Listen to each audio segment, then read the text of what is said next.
साथियों, आज इस वीडियो में चर्चा करेंगे राज्य कर्मचारियों को मिलने वाले विभिन्न अवकाश नियमों के बारे में। साथियों, राज्य कर्मचारियों को अपने सेवा काल में विभिन्न प्रकार के अवकाश का सहमतो प्राप्त होता है। अवकाश एक सुविधा होती है जो राज्य सरकार द्वारा अपने कर्मचारियों को उपलब्ध कराई गई है। उसे अधिकार के रूप में नहीं माना जा सकता। अवकाश स्वीकृति सक्षम अधिकारी के विवेक पर है। जो सक्षम अधिकारी सेवा नियम 59 के अनुसार मांगे गए अवकाश को राज्य हित में स्वीकार कर सकता है और कम कर सकता है, मांगे गए अवकाश को निरस्त भी कर सकता है और राज्य हित में दिए गए अवकाश को पर कर्मचारी को वापस भी बुला सकता है। अवकाश के लिए आवेदन पत्र GA 45 में प्रस्तुत करना होता है। साथियों, सबसे पहले आकस्मिक अवकाश की बात करेंगे। एक राज्य कर्मचारी को 15 दिन का प्रतिवर्ष आकस्मिक अवकाश प्राप्त होता है और नवनियुक्त एवं सेवानिवृत्त होने वाले कर्मचारी को जो आकस्मिक अवकाश मिलते हैं वो निम्नानुसार है। 3 मास की सेवा पर 5 दिन का आकस्मिक अवकाश प्राप्त होता है। 3 से 6 माह की सेवा पर 10 दिन का आकस्मिक अवकाश और 6 माह से अधिक जो सेवा करता है उस कार्मिक को 15 दिन का आकस्मिक अवकाश प्रदान किया जाता है। यह आकस्मिक अवकाश है वो साथियों प्रोबेशन काल और स्थायी रूप दोनों में मिलता है। इसके बाद में वेकेशन से नॉन वेकेशन कोई कर्मचारी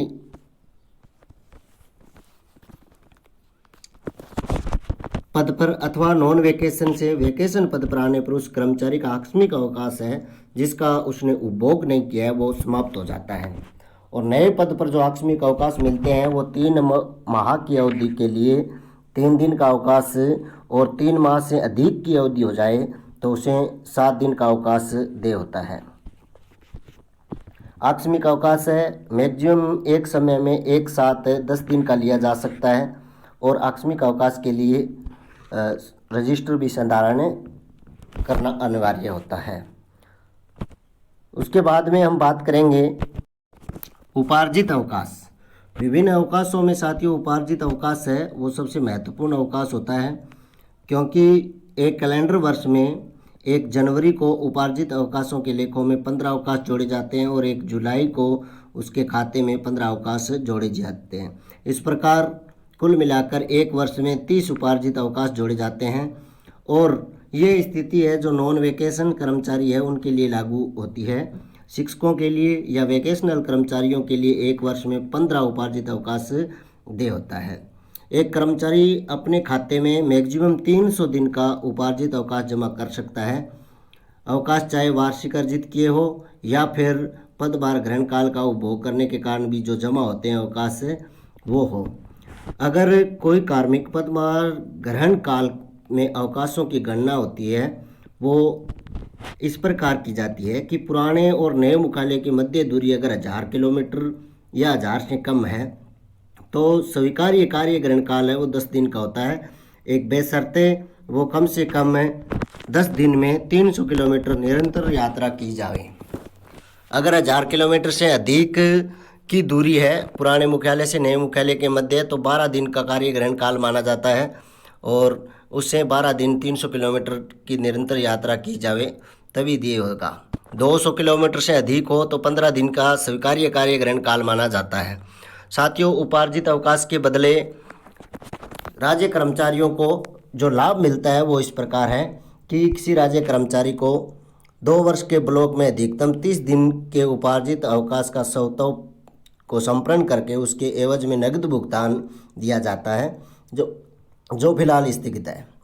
यह अवकाश है 120 दिन का, अधिकतम 120 दिन का स्वीकृत किया जा सकता है। जो PL हम लेते हैं वो अधिकतम 120 दिन की स्वीकृत की जा सकती है। बीमारी की स्थिति में 180 दिन का स्वीकृत किया जा सकता है और सेवानिवृत्ति के समय उपार्जित अवकाशों की एकमुश्त भुगतान किया जाता है जो अधिकतम 300 दिन का हो। इसके बाद में हम बात करेंगे अर्धवेतन अवकाश की। अर्धवेतन अवकाश होता है वो साथियों एक राज्य कर्मचारी को प्रत्येक वर्ष पूर्ण सेवा पर 20 दिन का अर्धवेतन अवकाश दिया जाता है। कर्मचारी यह अवकाश बीमारी अथवा किसी कारण से ले सकता है। इस अवकाश की अवधि में एक कर्मचारी को कर्तव्य पर प्राप्त वेतन का आधा वेतन उस पर महंगाई भत्ता भी दिया जाता है। रूपांतरित अवकाश है। रूपांतरित अवकाश के बारे में अर्ध वेतन अवकाश की आधी संख्या को रूपांतरित अवकाश स्वीकृत किया जाता है। रूपांतरित अवकाश भी स्वयं की बीमारी पर प्राधिकृत चिकित्सा अधिकारी द्वारा प्रदत्त प्रमाण पत्र के आधार पर ही देय होता है।